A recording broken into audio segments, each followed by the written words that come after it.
I'm Iris Muller. I'm a certified rehabilitation counselor and a proud mom of 2 children, one of whom has quadriplegic cerebral palsy and is nonverbal. And I'm Alma Schneider, a licensed clinical social worker and the proud mom of 4 children, one of whom has Prader-Willi syndrome.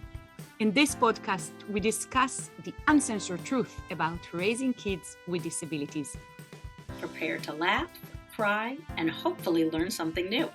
This is Two Moms, No Fluff. Hello, everybody, and welcome to another episode of Two Moms, No Fluff. Today, Alma, my podcast partner, is not here with me, but instead of Alma, I have a guest speaker. So first, I want to thank all of our listeners for joining us yet again for another episode. And for those who are very new and are listening to us for the first time, thank you for joining us. Today, I have a guest speaker. Her name is Amy Langan, and I'm so very excited to have her here. I want to introduce her. I'll let her introduce herself. And Amy, please tell us a little bit about yourself. Okay. Well, as you said, my name is Amy Langan. I'm a speech language pathologist, and I've been doing that for almost 20 years. It'll be 20 years in June. And right now I work in a school for multiply disabled children, ages 3 through 21. And I've been there, it'll be 18 years in February. Wow, that's amazing. And I have the honor and pleasure to know Amy personally for a few good years now. And I'm so very excited, Amy, that you agreed to join me here on this conversation about what is speech and language pathology, and to help the allies of the disability community understand a little bit of the therapies that our kids are involved in. And for the other parents that are in this journey with us to kind of help clarify a little bit about the services their children are involved in.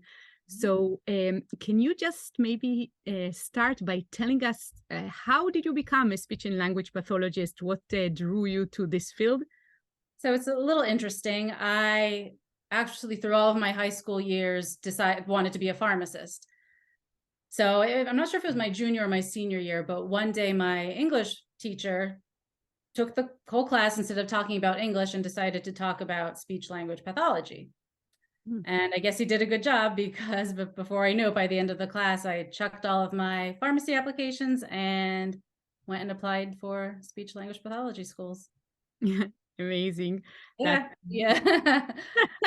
A career choice that was changed like that. Yeah, and quite a different field. So if you don't mind, can you explain a little bit about what is the work of a speech and language pathologist? What do they do with children with disabilities? Mm-hmm. So speech language pathologist assesses and treats people with speech disorders, language disorders, and even swallowing disorders, which not a lot of people know, how does swallowing tie into speech, but it's all, in the same general area. We work with pretty much throughout the lifespan. So from birth to the first day, really, until the last day. There are speech language pathologists in neonatal intensive care units, all the way up to long-term care facilities for senior citizens. And I've actually done most of that throughout my years. Wow. Yeah. What is it that you like most about your work? Well, where I work right now, it's a school. I work with children and young adults. And to me, it's just fun. We have, it's a very happy environment. We always have a lot of things going on. Last week we had Halloween. So we had a sensory haunted house set up on the stage for the students. We did a nice Halloween costume parade, and they even went trick-or-treating to different classrooms, and they were able to use their communication devices to participate in that. So that was pretty cool. Wow, that's amazing. And I had the pleasure of visiting your school a couple of times, and that's a very impressive school. And I know that a lot of staff members there are extremely dedicated and are doing above and beyond. And although my daughter has never been to a school, I think that it's quite incredible what some of the programs for children with disabilities have to offer. So Definitely. kudos for the Halloween party. It sounds amazing. Yeah, no, it was a good time. Yeah. What are the hardest things of working as a speech and language pathologist? What are kind of like the Uh, difficulties that one might encounter? One thing that's challenging is that progress can be slow. It's not always as quickly as you would hope it would be. Um, but even a little bit of progress is still progress. And I always try to remind people of that. Any little step forward is still a step forward. Um, my kids have a lot of medical needs at my school, a lot of doctor's appointments. So, attendance is not always great, but, we try to make things up as best as we can with that. Going along with the medical needs, unfortunately, we have had quite a number of students pass away during our time with them, which is incredibly hard. The kids become like your own kids, like your own family, and it's rough. That's definitely the negative side to this. Yeah, that's My particular situation. that's I'm sure like the most devastating thing that a professional can experience is losing one of their It's good. We've had grief counselors, yeah. come in and talk to us, so that's nice. Nice, but yeah, very hard. Um, and then do you guys like manage to stay in touch with families? How does that work? We frequently do, and we've had families even come back to events that we've had at the school just to say hi and keep in touch. But yeah, we try as best as we can. But Yeah. it's hard for families too. It's a reminder. Yeah. It's one aspect of raising children with complex needs that we try to kind of not think about on a regular basis, but we're all aware that it's kind of lurking there, and the caregiving is what kind of keeps us away from that scenario. Everybody's trying to do their best in terms of the therapies that they bring for their children and how they care for them. But it is devastating when it happens. And unfortunately, in the disability community, we all know of someone, that has been through something like that. So um, yeah, it is hard for families and the therapists, obviously. Um, so when we're talking about that and the very special and intimate connection that the therapists can have with the child, do you have any recommendations for parents on how to choose the best therapist to work with their child, how to kind of make it click? I would say word of mouth. Chances are someone or a friend of a friend who has worked with a therapist before that they can recommend. Even like I came to you, I am friends and colleagues with Karen's former therapist. So also I would think Facebook groups, local communities, just if you're trying to find someone in the immediate area, I think that's probably a good resource too. Yeah. I think one of the things, if I kind of like expand of our relationship, which is obviously through my daughter Karen, because Amy has been working extensively with Karen for a few years now. We have about 6 hours a week, right, of speech therapy, and I have to kind of talk a little bit about the way that you work with Karen, which I find so fascinating and special, because you kind of totally gave in in a way to the activities that she wants to engage in, and kind of through kind of the back door, speech therapy Yes, is exactly. I know she's a very and it's just something so unique to kind of like totally go with the flow of the child and their will and interest and desire, and then do everything else kind of as an afterthought in a way, but it brought about such an amazing progress that it obviously works. Yeah, that's been a challenge during, our time being virtual. It was a much different in person when I can bring materials and we can work on things like that. But yeah, and the teen years, can be a little bit of a uh, bring on a little bit of stubbornness. But yeah, we made it work. We figured out a way to, I'll slide things in there that she doesn't necessarily pick up on. Even simple things, if she's struggling to spell a word, I give her a little bit of help. And then of course she rolls her eyes at me because she, wants no part of my assistance.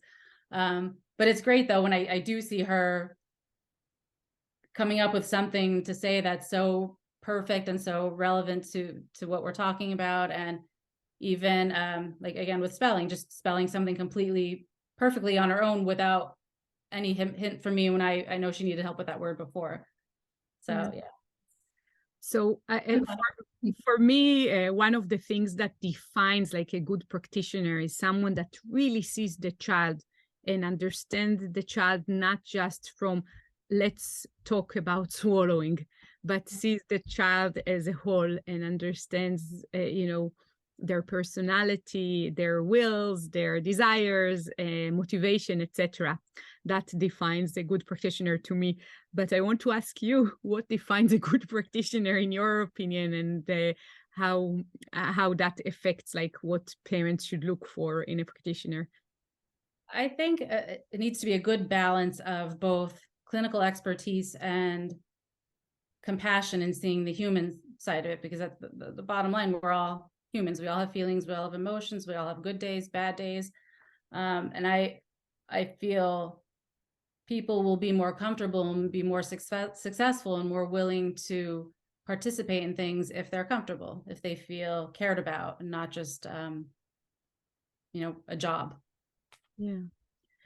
I talked in this podcast before about kind of my objection to early intervention and the way that, sometimes children are bombarded with lots of therapies, and that it kind of really dominates their whole life, and they don't have a life that is not really a therapy session.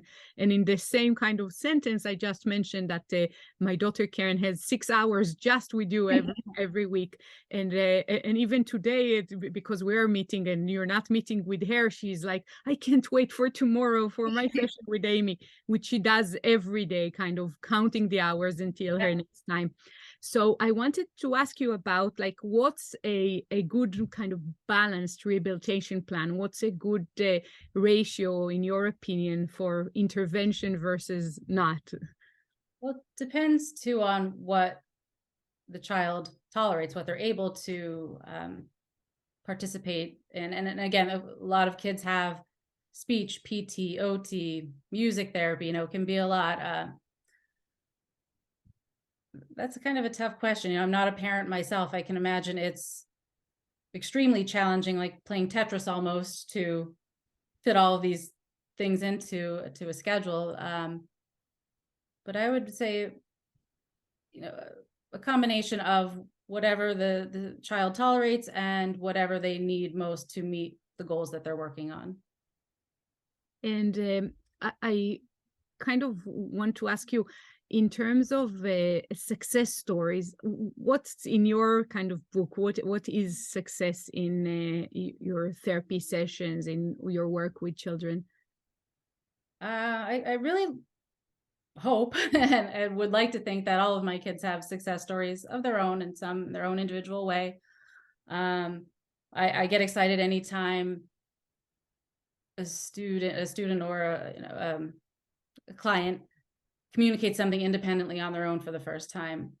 I have a little guy that I work with at the school, and I think it was last week or the week before, he has a Tobii Dynamo. Am I allowed to name drop device names? He has a Tobii Dynamo.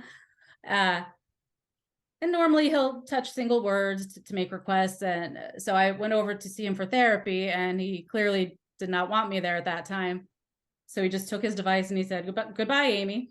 I'm like, well, I'm excited because you just communicated an independent thought to me, but I was like, oh, all right, well, luckily I was able to convince him to continue, but yeah, even something not so positive was still, successful to me because he's telling me what he wants and I'm understanding what he wants.